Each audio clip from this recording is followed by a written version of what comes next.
Islamic channel Tarikul Hedaya.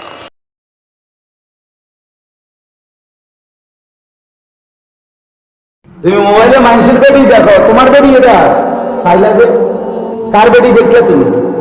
ছাগল কোথাকার? কার মেয়ে দেখলা? অসভ্য! কোন নর্তকী দেখলা? ওই জানোয়ার তোমার চিনে?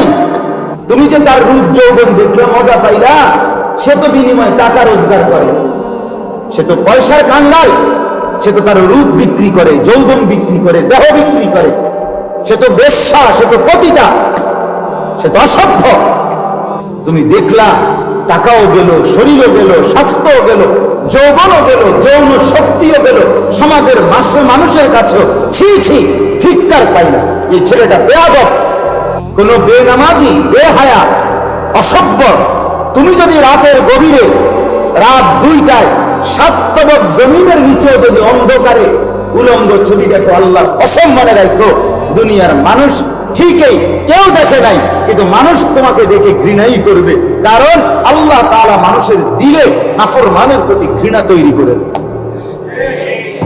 আমার শায়েখ আল্লামা মুফতি মুশতাকুর নবী সাহেব আরিফ বিল্লাহ হযরতকে আমি দেখছি, উনি তো বাংলাদেশি মানুষ, কিন্তু এই যে হজ্জের সফরে মক্কায় মদিনায় বহুবার দেখছি, আরো বহু দেশের মানুষ, অন্য দেশীয় লোক, কিন্তু ওরা তো ওনারে চিনে না, ওরা তো ওনার সাথে কথা বলে না, কিন্তু চেহারার দিকে তাকাইও দেখছে মুসাফা করে, অর্থাৎ বোঝে এই চেহারা বলেই দেয়, না বললে কি সে কথা, চেহারাই বলে দেয় এটা কোন আল্লাহ ওয়ালার চেহারা।